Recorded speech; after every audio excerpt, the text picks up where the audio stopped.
Thanks for being here. Subscribe to Cheating Stories Best, so you don't miss new stories. The wife accidentally left something that left the husband shocked and perplexed as to how it happened and when. Today's story with a similar plot. Enjoy watching it. I sat there in shock at what I saw. The camera angle was a little weird. It was apparently placed on a flat surface that was in direct view of the bed and tilted slightly to the right. The contents greatly obscured the position and angles of the recording device. The question is, how did this end up with my other tapes? The unlabeled cassette was supposed to contain a program that I had recorded last week for later viewing. I sat down expecting to be entertained and instead got the biggest surprise of my life. It was Monday evening, and at 6:15, the doorbell rang. I opened it and found my cousin Ralph there. I thought this was a little strange because I usually don't get home until after midnight, but then I thought that Ralph had probably forgotten about my schedule. I invited him in, bought him a beer, and then we sat and talked while watching Monday Night Football. He seemed disappointed that my wife Lois wasn't home, but she had called me around 5 o'clock and said she was going to come over after work for a drink or two with some of her coworkers. She also told me that she would be ready for something when she returned home. I was more than ready. It had been a little over 3 weeks since Lois and I last made love. Lois seemed to be going through a period of despondency. It was nothing more than I'm too tired, or I have a headache, or I had a bad day at work and my legs and back are killing me. After a while, Ralph said he had to go, and I walked him to the door and said goodbye. I looked at my watch and saw that it was only 8 o'clock, so I grabbed another beer and settled back in front of the TV. Later that evening, I woke up in the deep chair. The beer I drank relaxed me so much that I dozed off, which I usually don't do.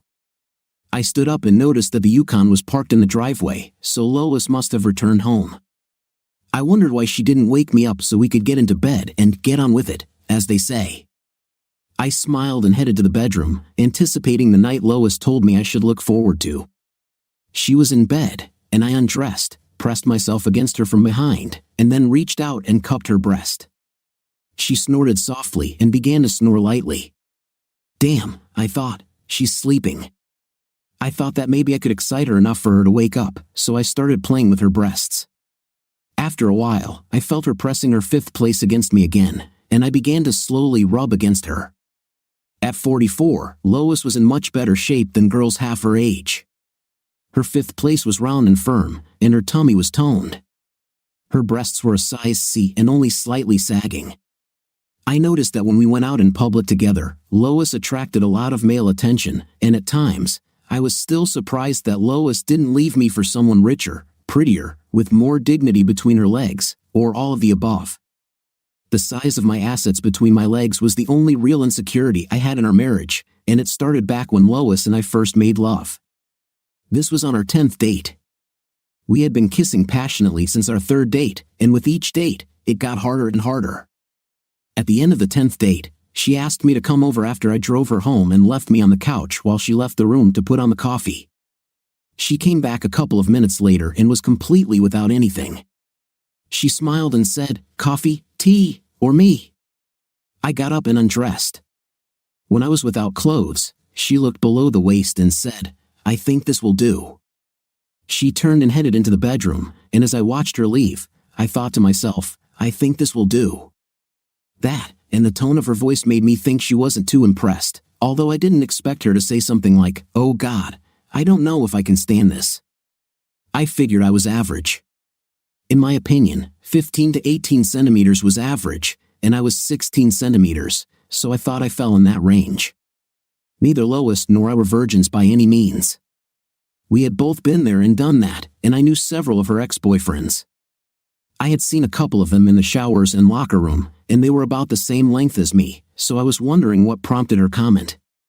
When we got to her bedroom, she pushed me onto the bed and then leaned over and got to work. After a minute or two, she pulled away from me and said, "This is the perfect size for this activity." The way she said it and the tone in which it was said implied, "It's okay, it'll do." She lay down on the bed, and I returned the favor. I did it well enough to satisfy her, and then we moved on to intim. She felt liberated, and I never reached bottom with her as I had with past lovers. I was wise enough not to question this looseness and simply made love to her. We repeated this 2 more times before calling it a day. On the way home, I thought about her looseness and her remark, "I think this will do," and it bothered me. Let's face it, no man wants to think that he is not enough for his lady, but that's what I was thinking. After we had been doing it for a couple of weeks, Lois asked me if I thought she was being too promiscuous. I had no idea what prompted the question, and I actually thought it was strange that she asked it, but I wasn't stupid, so I lied and said, "Of course not. I guess I'm just a little too small for you." "You're not little at all, baby. You're just perfect for me." She was lying, and I knew it. From a guy's point of view, this was the wrong statement. Be honest and admit that he's a little small for you, or sidestep it and say that he's bigger than any other lover you might have had, but don't be obvious about trying to spare his feelings. I was in love with Lois, and when I finally offered her my size, it didn't seem to be a problem for her, and she accepted it, even though she married me. "I think this will do" never left my mind. Anyway, back to my attempts to wake up a sleeping Lois to try and get some love. While I was hoping that she would start thrusting back, she must have woken up or was starting to wake up, and she made a sound and then reached back and took me between my legs and then released it like it was a hot stone, saying, "Oh, it's you." My frustration at her sleeping in bed after promising me a night instantly turned to white-hot anger. I've had enough of her crap. Damn it! Who did you think it was, you pathetic? What the hell is with this "oh, it's just you" crap? Who the hell have you been sleeping with behind my back? I got out of bed, picked up my shorts from the floor, and went downstairs. I grabbed a beer and then went out onto the veranda and sat down to cool off a bit, thinking about what had just happened. She rubbed her fifth place against me and pulled back as if she wanted him and then let go as if he was red hot. As I sat and looked at the moon and stars, I wondered for the first time in our married life whether her evenings with the girls were really spent with the girls. Now I seriously doubted it. Was anything she did when she was away from me really what she said she was doing? My next thought was, where the hell can I scrape together enough money to hire a detective and find out what this woman did in her free time? Something else occurred to me. This woman knew exactly what I was thinking from the way I yelled at her, and she didn't care what I thought. So much so that she trudged downstairs, gave me her usual excuses, and tried to make things work. It was almost like, well, now he knows, so what the hell? I didn't want to go back upstairs, and now I was completely awake, so I decided to go back inside and watch TV. Last week, I had taped an episode of NCIS, so I dug through the tapes until I found it and then put it in the VCR. The video explained it all. I paused it and quietly went back upstairs to see if Lois was still in bed, and when I looked in, she was quietly snoring. I went back downstairs and resumed playing the tape. I watched as my wife and my cousin Ralph walked into the bedroom, hugged each other, and kissed passionately. From the camera angle, I guessed that it was placed on the top shelf of a wardrobe. I could see most of the room, and it was obvious to me that the two of them had done this before. Ralph carried Lois onto the bed, and then they undressed each other. When Lois pulled down his boxers, my jaw nearly hit the floor. Ralph had the biggest assets between his legs that I'd ever seen. It must have been 25 to 30 centimeters and almost as big as my wrist.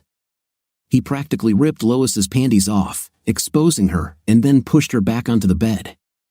Ralph stood up and said, "How bad do you want to get a night?" "I need it, baby." "Hurry up and take me," Lois replied. "Come on, you cheating slut. Tell me how bad you want it." "Oh God, please hurry up." He looked at the camera, winked, and then wiggled his eyebrows as if it was supposed to be funny. How could she do this to me, I thought, and how many times and with how many men? I was hurt and furious, but I couldn't stop watching. I still couldn't get over how big it was and how easily she was able to take it. Getting more comfortable, she made a sound, "Oh my God, you're much bigger than Dave." Then he said, "I bet Dave doesn't you that good, does he?" Again, it was more of a statement than a question. Lois replied, "Hell no." It was painful. Size had always been an issue for me since I was with Lois, but she always assured me that it wasn't an issue. But I guess the truth comes out sooner or later. I was looking at a woman I probably didn't really know.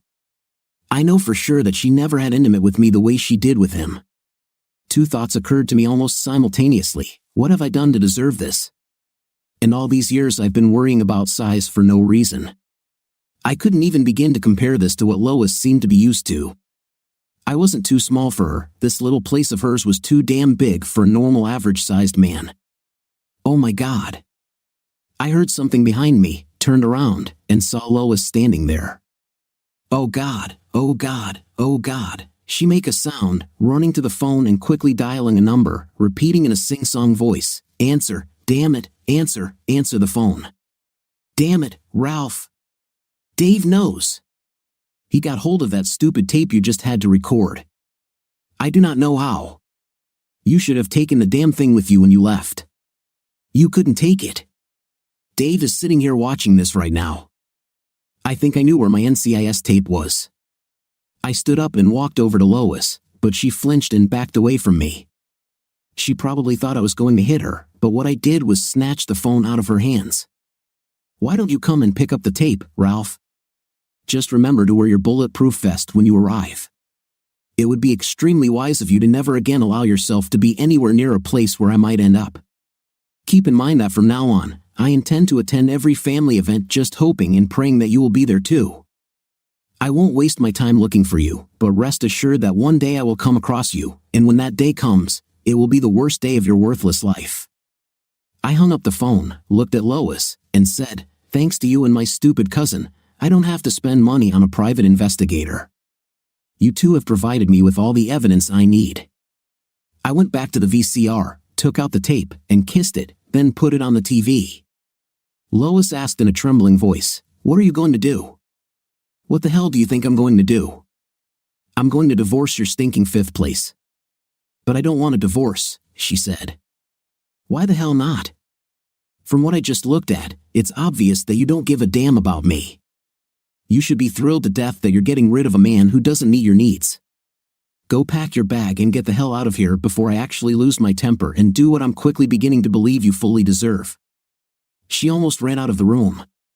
As soon as she was gone, I grabbed the blank tape and put it on the TV, and then I took the recorded tape into the kitchen and hid it.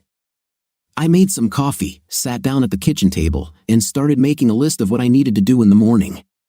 We didn't live in a state that didn't have fault rules, but what I did know was that courts generally divided assets equally unless the cause was adultery or criminal in nature. Adultery had been an issue for me ever since I got the tape. The house was left to me by my parents, and I was going to add Lois's name to the property, but thank God I never got around to doing it. While I was working on my list, I heard Lois come down the stairs, and a couple of minutes later, I heard the front door open and close. I wondered where she could have gone at 2 o'clock in the morning, but then I stopped caring at all. I truly wondered how one could go from loving to hating in a matter of seconds or minutes. Yesterday, I would have been willing to die for this woman, but now I wouldn't pee on her to try to put out the fire if she was on fire. I looked through the list, and there were some things I could do right away thanks to the internet. I stood up and headed into the office, and as I walked through the living room, I noticed that the empty tape I had placed on the TV was gone, and I smiled. I just hoped she assumed she had the damn tape and didn't watch it to make sure. If things had worked out the way I expected, I might have been able to break up with her once and for all. Once in the office, I sat down at the computer and launched internet banking. I transferred all but $10 from our joint account to a savings account that was in my name only. I had this account when I married Lois, and she had her own, and we never got around to merging them. Then I got into credit cards. I paid my bills online, so I logged in and canceled the joint accounts. I only had American Express and Visa in my name, and I left those two alone. I would call in the morning and make sure the accounts were closed. Satisfied that I had done everything I could to protect myself, I went to bed and surprisingly slept soundly. The alarm woke me up at 7 o'clock, and at 7:45, I was dressed and left the house. After breakfast at Trocki's, I headed to the bank so I could be there at 9 o'clock when the doors opened. I called work from the restaurant and told my secretary that I would be late, and she told me that my wife called me and wanted me to call her.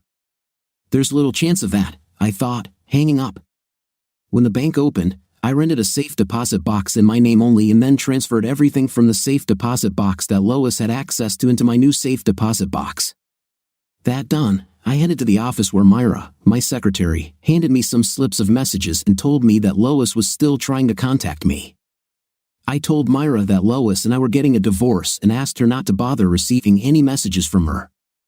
Then Myra told me that Alan wanted to see me as soon as I got to work. I went to the boss's office, and Shirley, his personal assistant, told me to come right in. "You chose the wrong time to be late," he told me as I walked through the door. "I need you on the next flight to Atlanta. The Morgans are refusing to sign a new contract, and I need you to go there and talk them into it," Alan said. I told him that now was not the right time for me to leave and explained why. One of the things I need to do is get a restraining order to keep Lois away from me and the house, and I need to change the locks. If I don't finish this, she might clean the place out while I'm gone. "Give me your keys, and I'll do everything you need," Alan replied. "Use Bird Ellsworth. He was my lawyer when I was going through a divorce, and he did a hell of a job for me. I'll call him and tell him to wait for your call. Call him on the way to the airport. Shirley has reserved a seat for you, and you can pick up your ticket at the Delta counter." I couldn't say no. It was a great job, and it paid very well, so I had to go to Atlanta whether I wanted to or not. I hurried home, packed my bag, and made sure my answering machine was on, then headed to the airport. On the way, I called the number for the lawyer Alan had given me and asked for Ellsworth. When I told the secretary my name, she immediately connected me. I explained the situation to him and told him what I wanted to do. He gave me some advice, and I gave him my visa number to pay for his services. At the airport, I encountered the usual TSA nonsense, got to the Delta counter, checked in, and then sat in the boarding area and waited for my flight to be announced. As I sat there, I thought about what the lawyer had told me. I lied and told Ellsworth that the reason I needed the restraining order was because I overheard Ralph telling Lois that if I caused her any distress by finding out they were having an intim, then he'd make me come to my senses. "I will beat this little weakling until he comes to his senses," is what I told Ellsworth. Then I said I heard Lois say, "Oh, well done, can I take a look and maybe kick him below the belt once or twice?" Of course, it was all a lie, and I wouldn't speak at a hearing on the show, but if it kept Lois away from the house until I got back, I'd lie as hard as I could. I earned this right by listening to all the lies she told me, cheating with Ralph, and only God and Lois knew how many others. Ellsworth said there would be no problem getting a restraining order, but there would be a hearing in 10 days where I would have to convince the judge to make the order permanent. The trip to Atlanta was helpful in the sense that I solved the problem within an hour of meeting the Morgans and called Alan to tell him we had a contract signed. He told me that he had called a locksmith and that the locks on the house had been changed. In addition to that, my brother-in-law is a deputy sheriff, and he'll look after the place until you get back. While I was in Atlanta, I paid a courtesy call to 2 other clients before catching the 7:20 flight home. While waiting for my flight to be announced, I remembered that I had turned off my cell phone during the courtesy calls and had not turned it on again. When I did this, I discovered that I had 6 missed messages and 3 voicemails. 1 message and 1 voicemail were from Ellsworth, and all the others were from Lois. I deleted her messages and listened to her voicemail. They were both the same: "Call me, we need to talk before things get out of control." A voicemail from Ellsworth informed me that he was able to make it to court that afternoon and was granted an order of protection. He arranged for it to be served to Lois at her workplace the next morning. I have to thank Alan for recommending Ellsworth. I returned home at midnight, and as I got out of the car, a man got out of a car parked on the side of the road and approached me. He introduced himself as a deputy sheriff and asked me for some identification. "You must be Alan's brother-in-law," I said, taking out my wallet and showing him my driver's license, then thanking him for looking after the house. He handed me a keychain with a pair of keys and said, "Brian told me to tell you that all the locks in the house are locked with the same keys, so you only need 1 key to open all the locked doors. Your wife appeared here at 5:30 and again at 9. She got really angry when I didn't let her in. She threatened to call the police on me if I didn't let her into the house. She was a little surprised when I showed her my badge and told her the cops were already here." Once home, I noticed the answering machine light was blinking, but I was exhausted, so I turned off the phone and went to bed. This morning, after I showered, shaved, and got dressed, I listened to the messages on my answering machine, and surprise, surprise, they were all from Lois. The contents were basically the same: "Call me before you do anything rash." "It's too late, honey," I thought. Too late. When I got to work, Myra told me that Lois had called again and that she had told her she was instructed not to connect Lois and that she wasn't even supposed to record messages from her. Lois hadn't called since then. I leaned over, kissed Myra on the forehead, and said, "I don't know what I would do without you." She laughed and said, "I bet you say that to all the girls." I walked into Alan's office and filled him in on the Morgan situation, then thanked him for taking care of the lock problem at my house and sending me to Ellsworth. "What's next for you?" he asked. "I continue to live my life.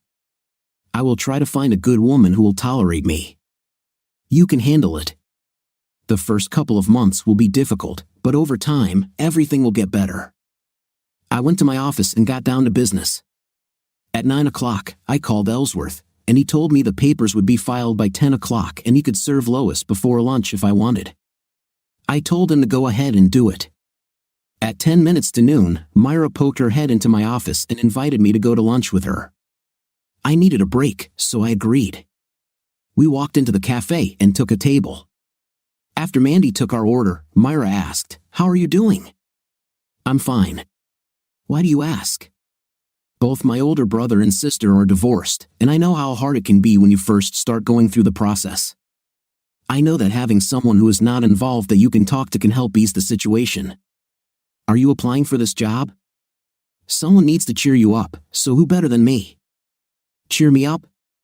"Yeah, I think that's something I could really use right now." Myra reached into her purse, took out a piece of paper, and handed it to me, saying, "Today's attempt to cheer you up." I looked at the paper and saw that it was a list of names. "What is this?" "A list of girls who are interested in you now that you are returning to the bachelor market." I looked through the list and saw a couple of surprises. Liz Pfizer, the stunningly beautiful red-haired girl from accounting. I thought she was engaged. Last I heard, the wedding is next month. She caught him cheating and gave him a kick. And you think she's interested in me? I know it.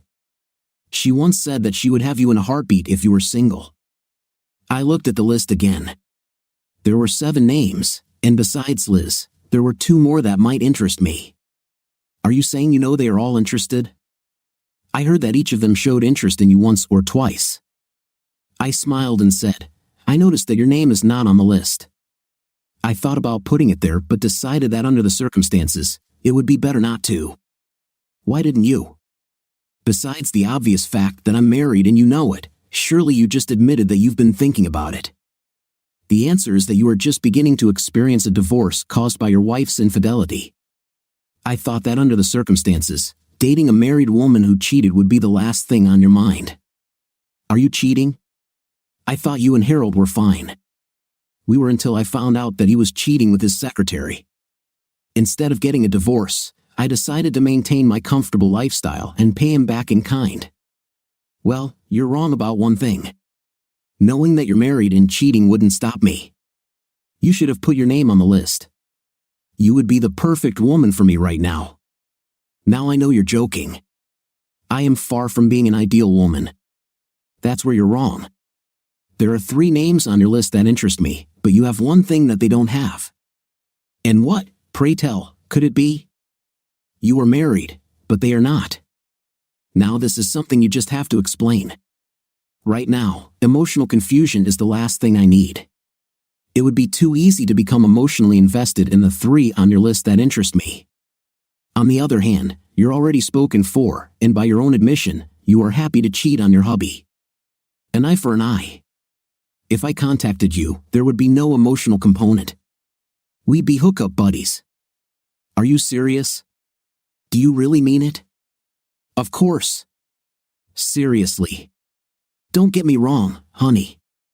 I am not the kind of man who would ever pursue a married woman and try to seduce her, but if she let me know she was available, in the blink of an eye, honey, in the blink of an eye, with a bare 5th place.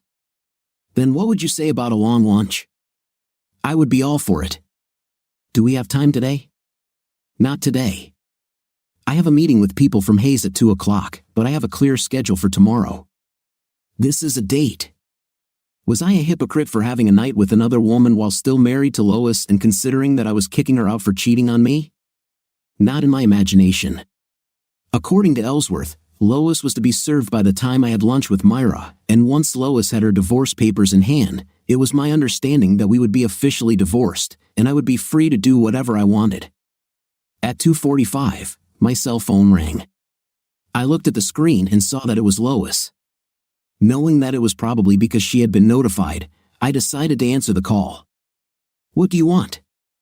"No hello? Just what do you want?" I was tempted to say, "What the hell do you want?" but I decided that she already knew how I felt about her. Why can't I get into the house, and what the hell is going on with this divorce garbage? And why aren't my credit cards working? And the order of protection? Are you crazy? No, I just left the marriage.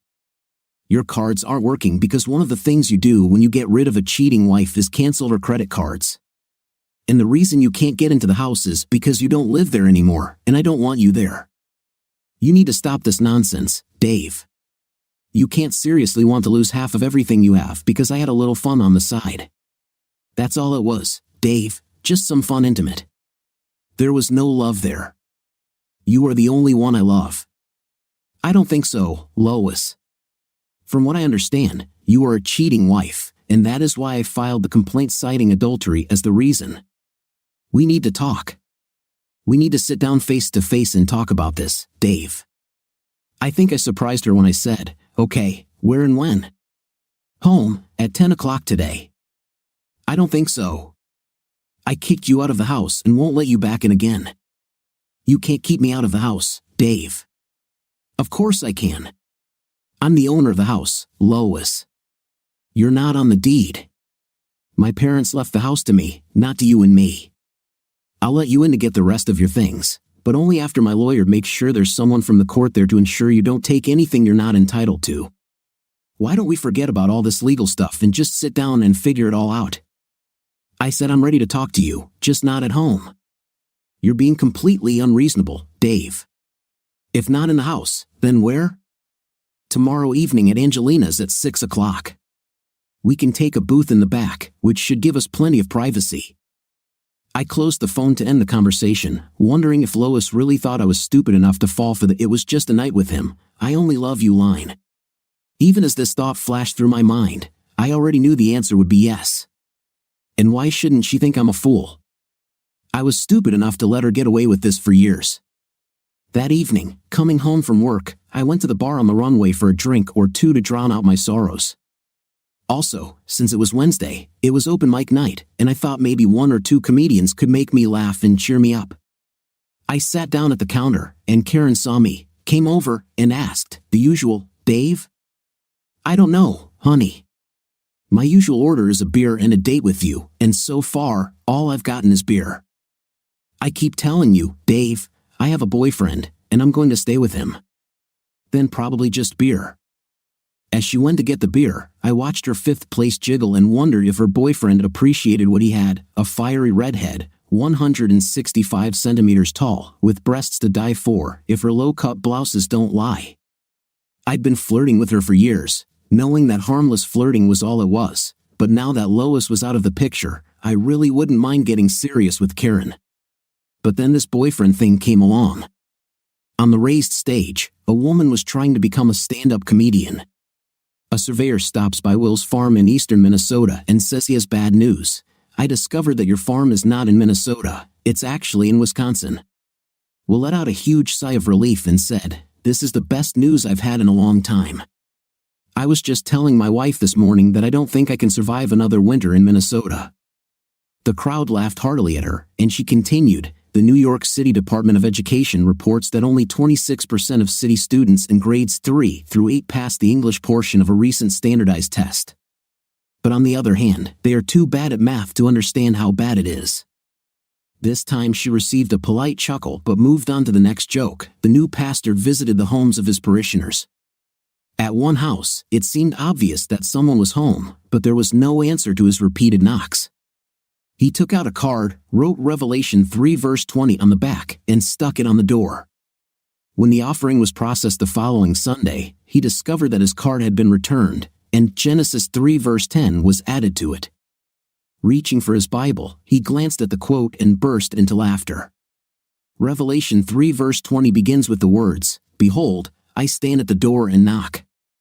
Genesis 3 verse 10 says, I heard your voice in the garden, and I was afraid because I was without clothes. 2 more good comedians came out after her, and I left the place feeling much better than when I entered.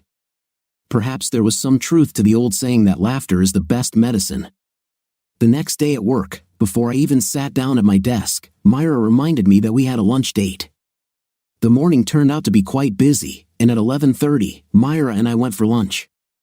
As we drove to the Marriott, I asked her if she really wanted to have lunch first.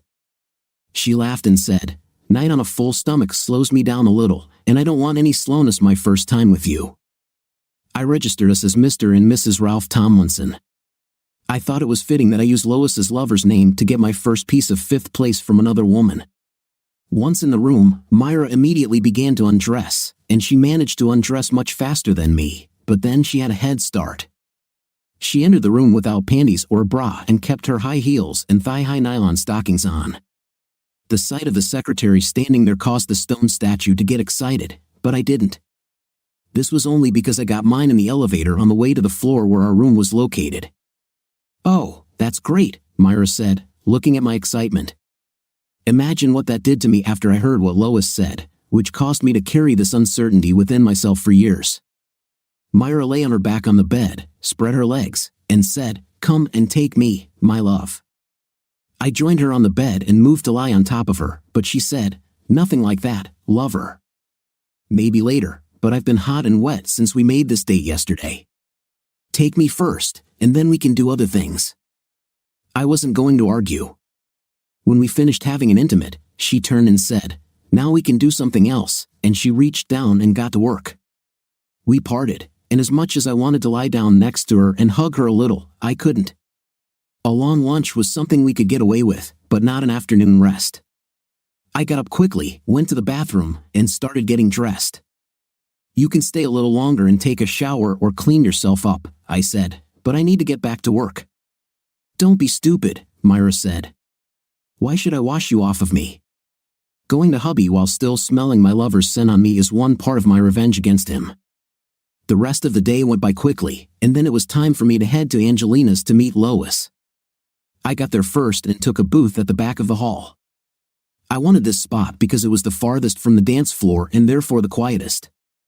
I ordered my usual dish and settled down to wait for Lois. Lois came in 5 minutes later, looking nicely as usual. She had clearly dressed to arouse me in the hopes that it would make me more amenable.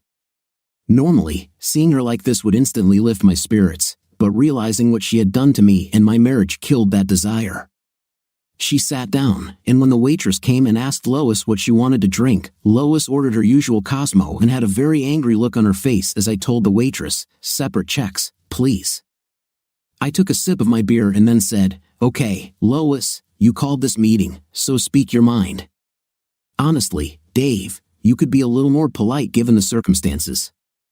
Lois, you're lucky I'm not trying to wrap my hands around your throat and strangle your lying 5th place. I'm sitting here looking at your throat and imagining how good it would be to wrap both hands around it and squeeze tightly. You wanted to talk, so get to it, or I'll get up and leave. She sighed and said, You're overreacting, Dave. We don't need to get a divorce. I love you and always have loved you and always will love you. The Ralph thing means nothing to me. Yes, I had a night with him, but that's all it was, just intim. Most of the time, I don't even like it, but it satisfies my need. He was never a threat to you or our marriage. If he means nothing to you, why did you neglect me to take care of him? I never did that. Of course you did. Just think back to the last 6 months. How often have you provided me with your intimate favors? Most of the time, reluctantly, I might add. Just remember the events of the last 3 weeks. I listened to your excuses night after night and made do without, while all this time you were sleeping with someone else. Is this what you call loving me and only me? Not much time has passed. I'm damn sure that's true. For 3 weeks, you've been avoiding me, and when you finally come home, you immediately go to bed and fall asleep. Whenever I tried to do something, you were all for it until you realized it was me. Remember this, Lois? Do you remember that? Oh, it's you? I'm tired. Leave me alone? That says it all, Lois. Oh, it's just you said it all. Then watching this tape was the final nail in the coffin. This pathetic semblance cannot satisfy my needs was the hammer that drove in the final nail. Come on, Dave. You know that what I said wasn't true. Then why are you even telling Ralph all this? Because Ralph likes to hear it. He has some kind of burning need to hear that he is much better than you. I say such nonsense to stroke his ego. There's absolutely nothing wrong with you as a lover, Dave. You always gave me pleasure. Then why do you sleep with other men? It's not other men, Dave. It's just Ralph. So you don't think it's cheating on me since it's just Ralph? That's not what I said. It doesn't matter, Lois. 1 man or 100, having a night with a man who is not your husband is cheating, no matter how you look at it. Answer this question for me, Dave. Until you saw this tape, didn't you say we had a good marriage? Maybe good, but certainly not great. Well, I dated Ralph before we got married, and it didn't affect our marriage at all. You slept with my cousin before we even got married? Yes, I slept with him. Then why the hell did you even bother marrying me? Because I love you, Dave. I barely even like Ralph. Then why the hell are you sleeping with him? Because he gives me something physically inaccessible to you. Size, Dave. All Ralph has is size. He penetrates those places inside of me where you cannot. These places give me feelings that you can't give me. Why don't you look at it like Ralph is just helping you with me? You must be completely out of your mind if you think you can convince me of this. If that's all you wanted to talk about, then we're done here. I started to get up, and she said, "You'll never be able to prove adultery, Dave. You don't have any evidence to support this. You're forgetting that I have the tape that you and Ralph so kindly made for me." You are sure? Of course I'm sure, I said, and walked away from her. I smiled as I walked out the door. Apparently, she hadn't watched the tape she took from home, so she didn't know she had a blank one. I was just reaching for the car door handle when I heard the click-click of high heels coming my way. I turned around to see Lois half walking, half running in her high heels. I was amazed that she could move so quickly in them. She hurried to me and said, "I need to get into the house, Dave. I need my clothes and stuff." I knew when I said this that I was being in 5th place, but I honestly felt like I had the right to be one. "Have your lawyer call mine to sort everything out," I said, getting into the car. I rolled down the window and said, "Bye-bye, Lois," and drove away as she screamed, "Wait, Dave, wait a minute." I could have let her walk me home and get her things. It wouldn't have hurt me at all. But at the time, I was thinking that if she didn't already have a lawyer, it would take her a day or 2 to find one. Since it was Thursday, I bet the earliest she could find one would be Monday, and then another day to arrange for her to be allowed into the house. By then, I would have had all of her things in trash bags and wouldn't have exercised reasonable care about it. If I'm lucky, she'll have to take it all to the dry cleaner or laundromat before she can use it. Was I a little angry toward Lois? No, when it came to Lois and me, everything was filled with sunshine and decorated with roses. I slept well that night. On Friday, I had another long lunch with Myra, and at the end of a rather busy period, Myra asked me if I had any plans for the weekend. When I said no, she asked, "Do you want to spend the weekend with me?" I would love to, but how would you hide it from your hubby? He's going fishing for the weekend. This morning, he packed his things in his car and will leave straight from work. From now until noon on Sunday, I am at your disposal. That's if you want me. Stupid girl. Let's see now, dinner and dancing this evening, then go home and have an intim. We wake up on Saturday morning and have a night most of the day. We'll have dinner and a dance on Saturday night, and then we'll go home and have an intimate. We wake up on Sunday and have a night until noon, then go to brunch. Does it sound something like this? Everything except for the dance part. I suggest more intim and less dancing. I think we're sticking to your plan. We went back to work, and as I left, I told her I'd pick her up at 7 o'clock. Get ready for the weekend, I told her, because I'm not going to bring you back until Sunday afternoon. When I returned home, I discovered that Lois had decided not to waste time finding a lawyer. When I went up to the bedroom to change clothes, I saw that the closet on Lois's side was empty. I looked around and saw that most of her other things were gone. I went to see if I could figure out how she got inside. It didn't take me long to find it. One of the living room windows overlooking the patio was broken. There was nothing I could do about it.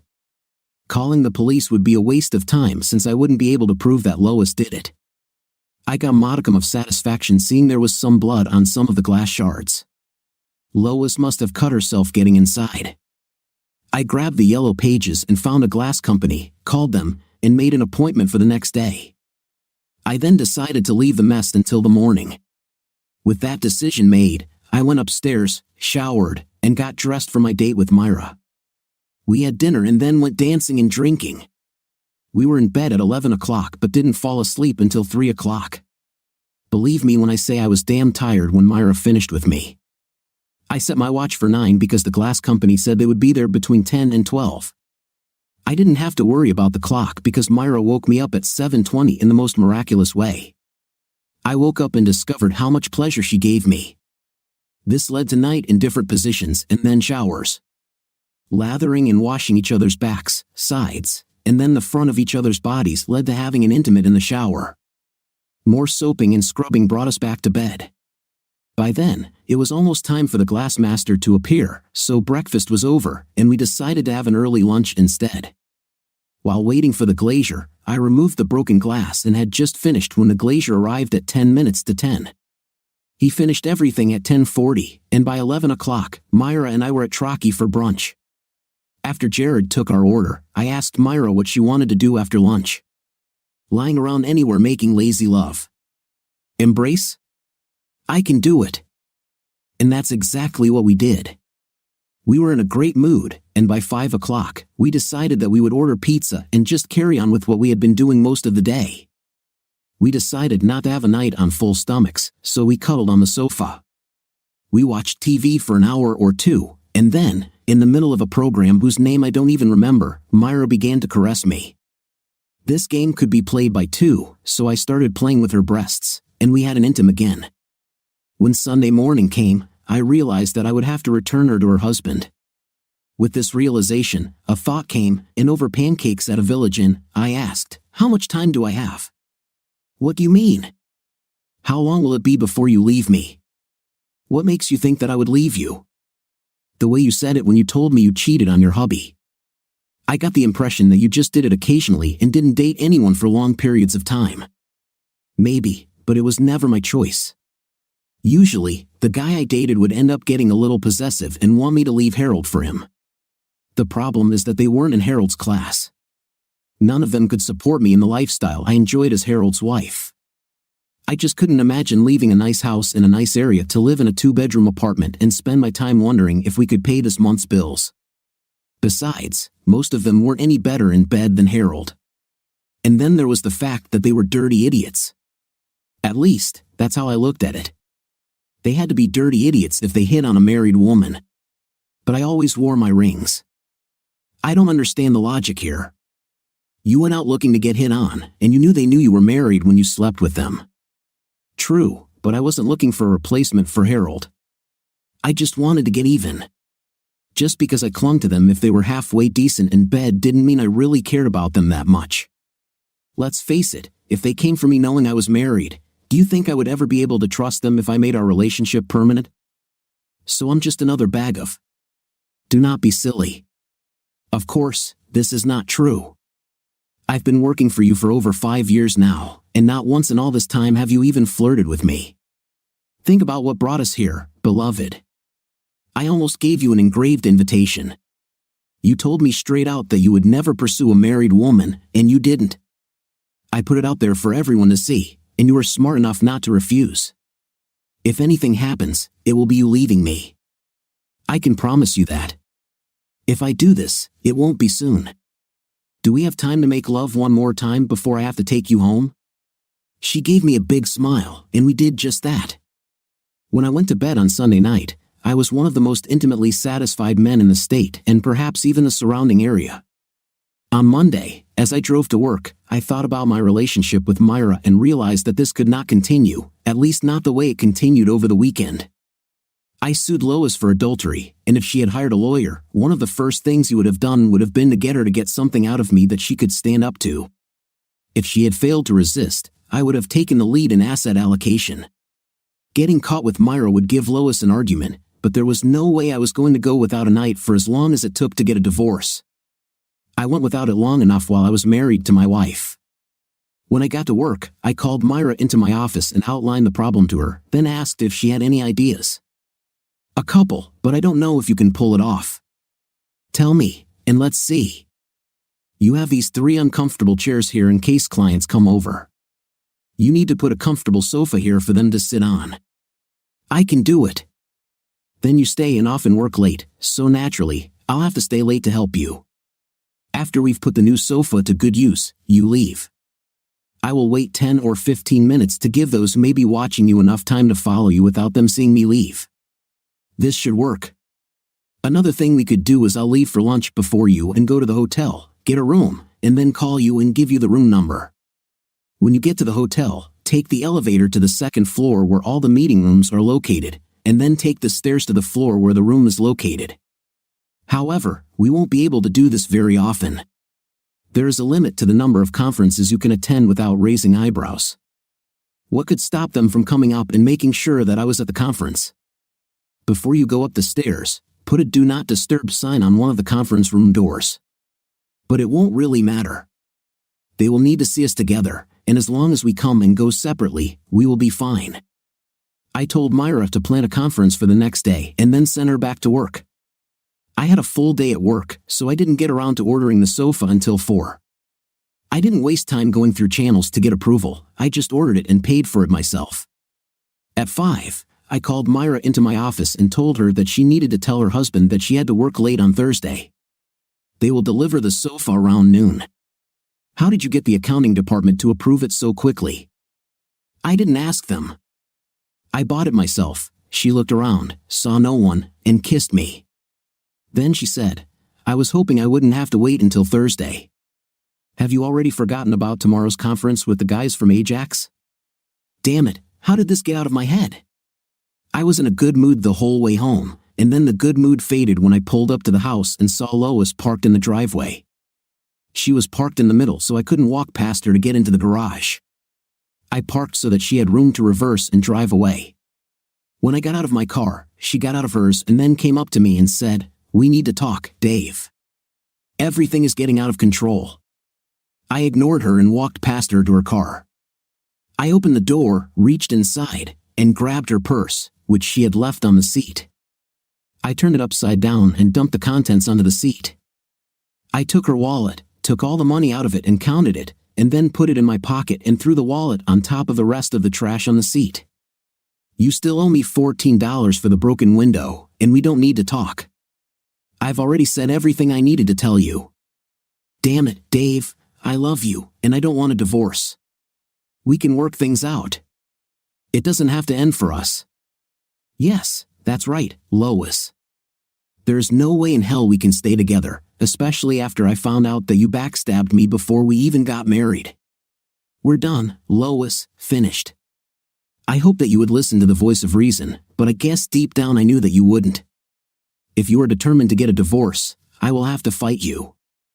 I will not agree to adultery.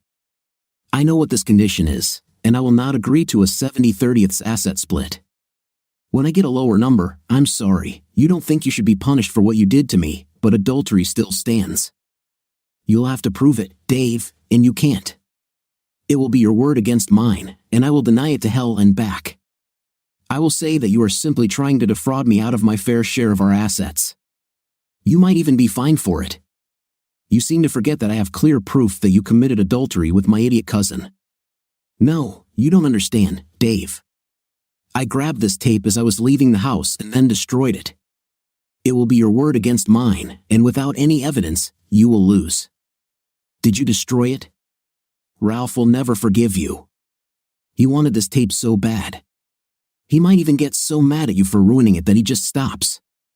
Can you get it into your head that I don't give a damn about Ralph? Yes, I wanted what he had, but I don't need it. I need you. I shrugged and said, You still owe me $14 for the window. I walked away from her and entered the house. She didn't give up that easily. She banged on the door and rang the bell for a good 10 minutes before she finally left. Watching her walk back up the driveway, I smiled. Apparently, she destroyed the tape without looking at it to make sure she had the right one. Was she ever in for a surprise? I wanted her to hire a lawyer and get a divorce. I wanted her to go into debt, spend $1,000 or more on lawyers, only to find out that I still had the tape and that she had wasted her money. I slept soundly that night. My conference on Tuesday with the Ajax people went well, and I was in a pretty good mood when I got home from work. Wednesday wasn't too bad either, as Myra wanted to have quick intimate on my desk before closing time. After a quick check to make sure everyone else had left, I thanked the lady, and when we were done, I reminded her that she would have to work late on Thursday. On the way home, I decided to stop at my favorite drinking spot, which was the Runway Lounge. I had completely forgotten that Wednesday night was an open house. When I got there, I had a hard time finding a seat. Finally, a seat became available at the bar, and I took it. I got there just as Bobby Denton handed the microphone to the trailer mechanic who worked at Triple T's sales and service department in Franktown. An 8-year-old girl approached her grandfather who was working in the yard and asked him, "Grandfather, what is a night together?" Grandpa was surprised that she would ask such a question, but then he decided that if she was old enough to ask the question, then she was old enough to get a straight answer. Gathering his courage so as not to miss anything, he began to tell the young girl all about human reproduction, the joys and responsibilities of intimate intercourse. When he finished explaining, the little girl looked at him with her mouth open and her eyes wide in amazement. Seeing the expression on her face, Grandfather asked her, "Why did you ask this question, honey?" "Grandma told me to tell you that dinner will be ready in a couple of seconds." The crowd burst into laughter. Then he said, "There was one guy there, and he was pretty smart. He had degrees in both electrical and mechanical engineering, and one day while driving home, he heard an advertisement on his car radio that he decided was an outright lie. He thought about it, and returning home, he sat down in his den and sketched out plans for a lie detector robot. When he was satisfied with his plan, he went down to his basement workshop and began to build it. It took him 6 weeks, and when everything was ready, he was prepared to test it. It just so happened that the robot was with him in the living room when his 14-year-old son returned home 2 hours late. The man asked his son why he was so late. His son said he was playing cards with his buddies and lost track of time. The robot rolled up to the boy and slapped him in the face. The man said, "Now tell me the truth. Why are you late?" The boy said, "It was not a trifle. We were just watching some adult movie that Johnny's dad had." The man shook his head and said, "When I was your age, we didn't watch this," and the robot slapped him in the face. His wife laughed and said, "He looks like you, George. He is definitely your son," and the robot slapped her in the face. This caused another roar from the crowd. There was a break in the show, so I finished my beer and went home. The next day, 2 good things happened. My lawyer called first to tell me that he had been contacted by the lawyer representing Lois and was told that she was going to fight the divorce. This made me smile.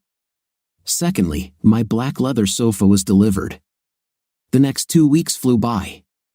Myra and I did this 3 or 4 times a week, mostly on the couch after hours, but we went to the conference room 3 times because, let's face it, just like a couch was better than a desk, a bed was better than a couch.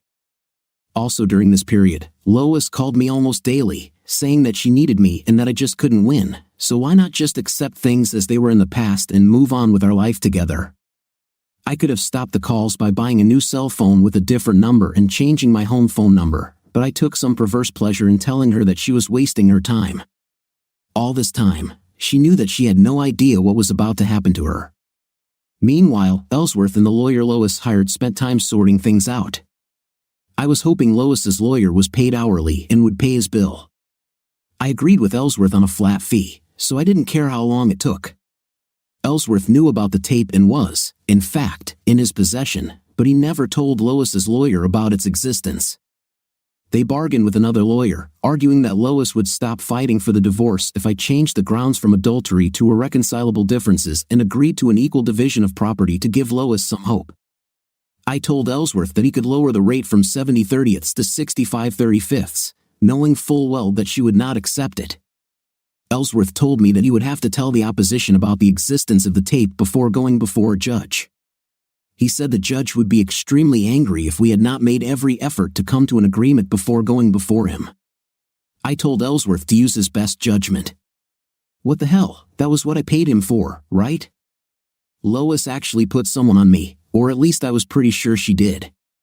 Suddenly, I saw a guy nearby whom I had never seen before.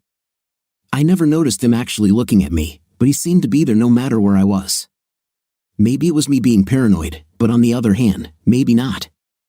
Another week passed, and Ellsworth called me. Lois and her lawyer wanted to meet. I told him to arrange everything and let me know. When he called me back and said that on Friday at 10 in the morning, I was there at 9:30 and discussed everything with Bert. We decided to turn on the recording at the meeting, but I wanted to have Lois's brain one last time. The meeting started with the usual nonsense. Lois denied the affair and said I was being unreasonable. Then I said, "You keep forgetting that I have a recording that you and my stupid cousin made." "No, that's not true. You have nothing to prove your claim, and you know it," she replied. "I'll tell you what I'll do, Lois. If you sign the papers right now, I'll agree to a 60-40th split. This offer is valid for the next 2 minutes. If you don't sign, I think the judge will be the one to set the separation. I don't accept this, Dave. You have no proof." "Of course, there is, Lois. I have a tape of you having a night with Ralph." And then Lois did what I was hoping for. She got angry and let her mouth leave her. "Damn it, Dave, I already told you I destroyed the damn tape." "Oh, so you're admitting that you committed adultery and then destroyed the evidence?" Her eyes widened as she realized what she had just said. "No, I did not mean it." "It doesn't matter, Lois. I offered to cut you some slack, but you, as usual, stubbornly rejected my offer. We'll just have to let the judge make the decision." Lois's lawyer then spoke. "If you really have evidence, it would be better to make it public now." I nodded to Ellsworth, and as he walked over to press play on the VCR on the edge of the table, I said, "Last chance, Lois. I'm betting it's 60-40, but as soon as he presses play, the offer will be withdrawn and we'll go to court." "You, Dave, you have nothing that you can use," Lois protested. Bert pressed play, and I stood up and said, "See you in court, Lois," and left the room. I had not yet left the building when my cell phone rang.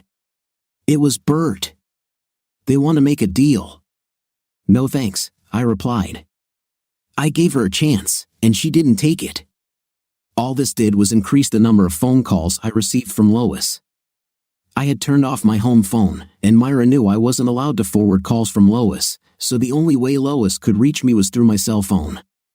I saved the cell phone and number just to tease Lois. I was pleased to see how many calls I received from her that I never answered. When it came to my nightlife, Myra was giving me almost more than I could handle, but I wasn't going to complain. 3 days after meeting with Lois and the lawyers, Myra said, "We have a problem. A very big problem."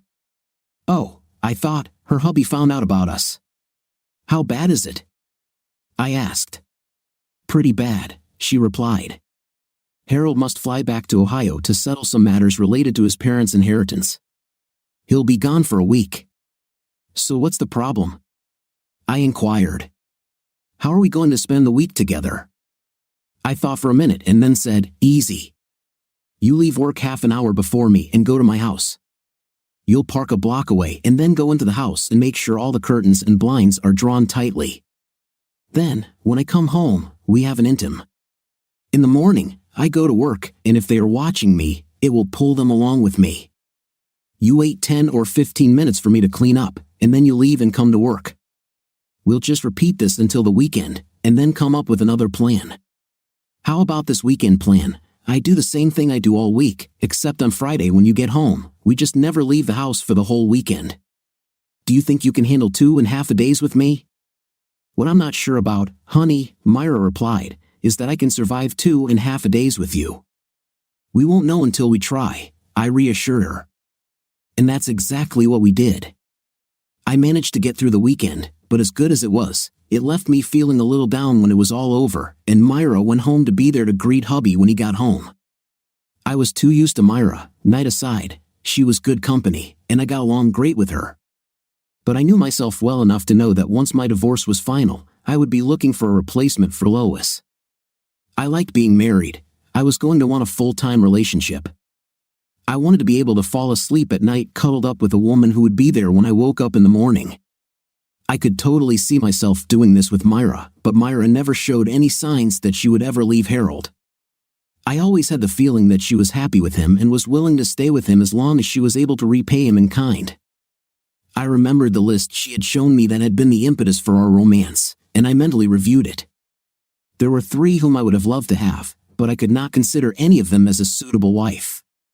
2 of them smoked, but I didn't, and living with my parents, I knew I couldn't live with someone who smoked. Both my parents smoked 2 packs a day, and the house always smelled like a wet ashtray. The stench was everywhere, on clothes, furniture, curtains, and the list could go on and on. The only non-smoker was Liz from accounting, and she was also the prettiest of the 3, but I thought she was too young for me, and the age difference meant we were unlikely to have much in common outside of work. One day, I walked into her office to check on a line item on one of my expense reports, and she was listening to rap music, and I can't stand that. It might have been fun to have a night with Liz for a while, but I couldn't imagine that we would be able to do it for the long haul. These were exactly the thoughts that plagued me as I drove to work on Monday. One day at work, I was too busy to spend time thinking about personal problems. I was so busy that I had to say no when Myra popped her head into the office and asked me if we would be staying for lunch. Shortly before the end of the day, Bert Ellsworth called me. He said, "Lois is desperate to meet. I know for you it's all about convincing her, but I think it would be reasonable to offer her 60/40ths to get her to sign the contract." Now I understand that in most cases, adultery does play a significant role in the injured party receiving a larger share of the property. However, 2 of the 7 judges who preside over divorce cases are women, and they tend to make a 50-50 decision regardless of the reason. We might not be fortunate enough to attract one of them. I believe it would be in your best interest to settle this matter. After considering it for about 30 seconds, I instructed him to offer her $6,535 and see if she would accept it. When it was time to leave, Myra entered the office and mentioned she hadn't had time for lunch, so she asked if she could at least sit on the couch for a while. I agreed, and the next morning at 10 o'clock, Ellsworth called to inform me that Lois had accepted the $6,535 offer. He said she would come on Wednesday at 5 o'clock to sign the papers and requested a brief meeting with me. Although I saw no benefit in it other than perhaps another chance to express my dissatisfaction, I wanted to conclude everything to avoid sneaking out on Myra anymore. I informed Bert that I would be available at 2 o'clock for the meeting she requested. When we entered the conference room, I sat down and waited for her to speak. Realizing I wasn't going to initiate the conversation, she took a deep breath and said, "I don't need this, Ralph. I know you may not believe it, but I truly love you. Is there any possibility that we could work things out and stay together?" "This is not a prayer, Lois," I responded. "Not after discovering how long you've been engaged in this. I'll be frank with you. If it were a fleeting affair, I might have considered overlooking it. Say, perhaps you had a few indiscretions before we got married and then remained faithful for years until you were tempted into a brief affair. Maybe then, I could have considered reconciliation. But an ongoing affair before we even exchanged vows? Absolutely not, Lois. There's no way we can move past this. The man you claim to barely like receives your affection regularly, while the man you claim to love goes weeks to months without it. This won't wash off, Lois. It just won't wash off. Is that all you can say?" she pleaded. "Please, Dave, give us a chance." "I can't do this, Lois," I replied firmly. "I will never trust you again or live like this." With that, I stood up and headed towards the door. I turned and said, "You're a beautiful woman, Lois, so I doubt you'll be alone for long when you do end up sleeping with someone. I can only hope that they appreciate you as much as you've appreciated me." I left the room and headed towards the landing strip. I sat down at the bar, and Karen came over, putting a beer in front of me, and said, "Where have you been hiding, handsome?" I was going through a divorce and didn't feel all that social. "I thought I'd come in, have a couple of beers, and relax," I replied. "Divorce, huh? Does this mean I might be able to put you under my spell?" Karen teased. I thought we had already discussed everything. I've been flirting with you for years, and you always told me how great things were with your boyfriend, I said with a hint of sarcasm. Ha, everything was great, but only because I thought he was something he wasn't, Karen replied before being interrupted by another customer. I watched her walk away, admiring her beauty, but she was busy most of the time I was there. I had only managed to drink 2 beers before I decided to call it a night. I waited for Karen to bring my bill, paid, and when she returned with my change, she smiled and said, "When the divorce is over, keep me in mind, okay?" I can do that. Take care of yourself, I said with a nod before heading home in a surprisingly good mood. As for me, once Lois signs the papers, it's done. Even though I have to wait for the final decision, I can move on with my life. For me, this meant freedom from worrying about being watched. Around 10 o'clock, Myra came into the office and asked if we could have a long lunch. I agreed, and we headed to the Marriott around 11:30. As we rode the elevator down to the lobby, Myra grabbed my hand, lifted my skirt, and placed my hand on her body without clothes. "I just want you to know how much I can't wait for this," she whispered. We quickly exited the building and headed to room 403. As soon as the door closed behind us, we pounced on each other like wild animals. No foreplay, just straight to intimate. Several more positions followed, and as we dressed, Myra asked, "What now?" "What do you mean?" I asked, puzzled. "I mean, now that you're free, are we done being hookup buddies?" Myra clarified. It took me by surprise, but it didn't take me long to find the answer. "As long as you want me, honey, I'll be there. But eventually, I'll want to find myself a wife." "I like being married," I explained. "What would you look for in a wife?" she inquired. "She would have to be attractive, enjoy a night, strong enough to put up with me, and be a pretty good cook." "I can cook," Myra offered with a smirk. I looked at her for a moment, realizing what she was really saying. "If you're applying for the position, I'll move your application to the top of the pile. However, there is one small requirement: I will not participate in the commission of bigamy." Myra looked momentarily confused, then smiled broadly. "Don't worry, darling. He doesn't know it yet, but Harold is history." Suddenly, a thought struck me, and Myra saw my expression change. "What's the matter, baby?" "What's happened?" she asked.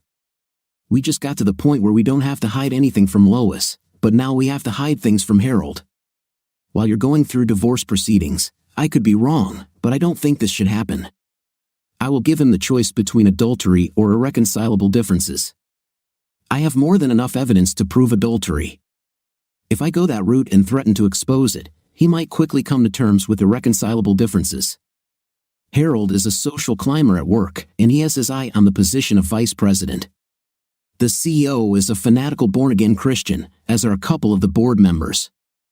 I don't believe Harold's prospects would be so bright if I started the rumor about his adultery. This might mean a motel room for me for a week or 2, but we know our way around that, right?" Myra's plan worked pretty much as she expected, and she wasted no time in putting it into action. She called Ellsworth and made an appointment for Friday. She asked Bert to draw up 2 sets of papers, one for adultery and the other for irreconcilable differences.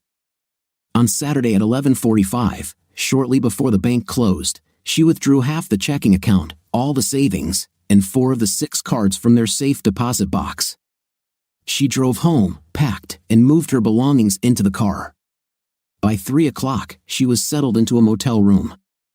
She went home, made dinner, opened a bottle of wine, and as she and Harold ate, she told him that she knew about his affairs, had received private investigator reports on 3 of them, and that she had had enough.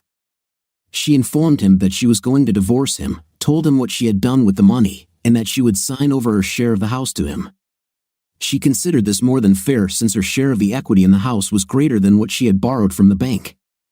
She gave him the divorce papers and told him his options. She said he had until 10 o'clock on Monday morning to tell her which way he wanted to go.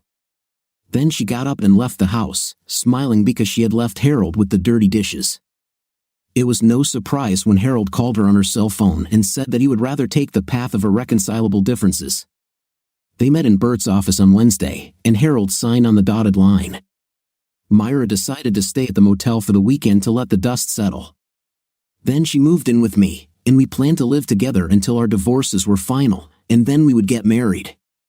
But once this happens, we'll have to face another problem.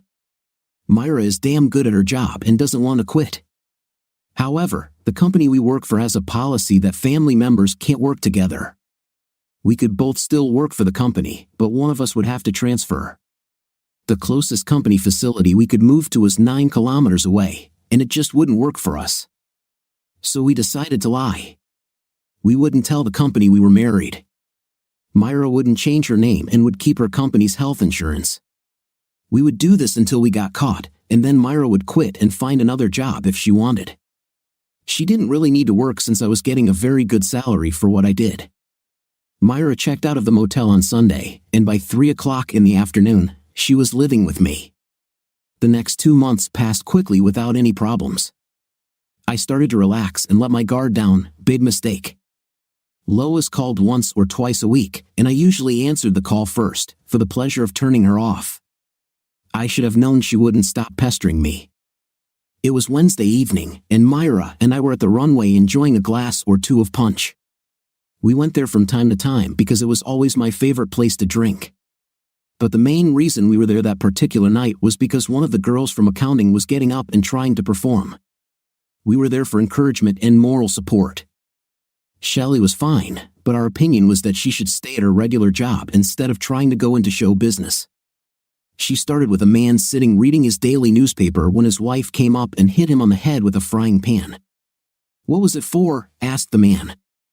The wife replied, "It was because of a piece of paper I found in your pants pocket with Jenny's name on it." The husband said, "When I was at the races last week, Jenny was the name of the horse I bet on." The wife apologized and continued her homework.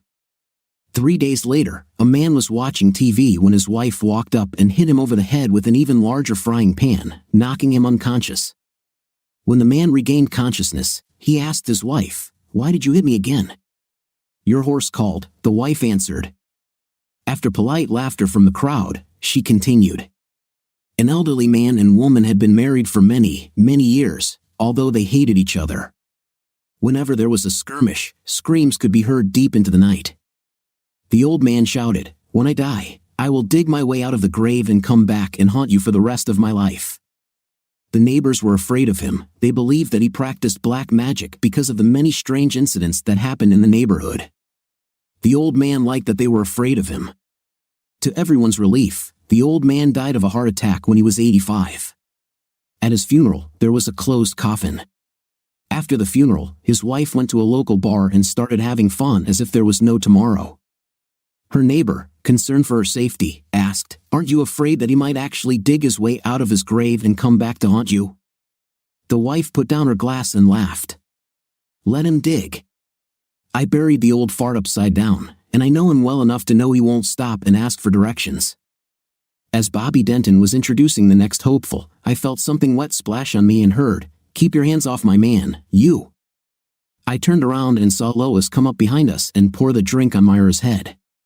Before I could react, Myra threw her drink in Lois's face. As Lois's hands flew up to her face, Myra grabbed the bottle by the long neck, stood up, and struck Lois in cold blood. Lois fell to the floor, and I grabbed Myra and pushed her out the door. I had some rags in the trunk of my car, so I took them out and started drying Myra and myself when Lois came out of the door. She was unsteady on her feet from being hit in the head with a beer bottle and was being helped by none other than my idiot cousin, Ralph. I dropped the rag I was holding and shouted, "You rotten son of a," and rushed at him. He let go of Lois, who fell to the ground, and then he began to run. I chased him for 3 blocks before giving up and returning to the parking lot. When I got there, Myra was holding Lois against the fender of the car. As I approached them, Myra stepped back from Lois and said, "Let's get out of here. Get in the car. I need to go inside and straighten things out with Joe." I went inside and found Joe, asking if there was any damage that I needed to take care of. He replied no and laughed, saying, "Next time, do it during intermission so that visitors have something to watch when no one is at the microphone." When I returned outside, I found Lois waiting for me right outside the door. A quick glance showed Myra waiting in the car. Lois stood in front of me and said, "Please, Dave, give up the divorce. I'm dying, baby. I need you. I love you, and I know we can work things out." "You must be the dumbest woman on the planet, Lois," I retorted. "Standing here and declaring your love for me while your date today is the reason for the divorce. Not only that, but you were stupid enough to draw attention to the fact that you were here together. You need to leave it at that, Lois. The only feelings I have for you are hatred and disgust. Leave me alone." I walked around her, got into the car, and drove away. Both divorces became final, and I proposed to Myra. I was surprised when she said, "Ask me again in a year, baby. By then, we will have lived together long enough to know that we are a good fit for each other." I gave her a year, and then I asked again, and she said yes. We had both already had big weddings and didn't want to go through that again, so we settled on a civil ceremony and magistrate. Lois married Ralph, and their marriage did not last 2 years. It appears that Ralph shared his large space with several other women, and one of them gave him a venereal disease, which he in turn passed on to Lois. Obviously, cheating on me was acceptable, but cheating on her was a completely different matter, and she was having none of it. 6 years after my wedding to Myra, Ralph was stupid enough to attend a wedding that I attended. I had fulfilled my long-standing promise to him. It may be a while before I'm invited to a family event again. What do you think of our story today? I think it's filled with real frustration on the husband's part, especially the moment he discovers the tape of a close relationship with the cousin. It's awful. What's your take on today's story? Write in the comments. See you in the comments.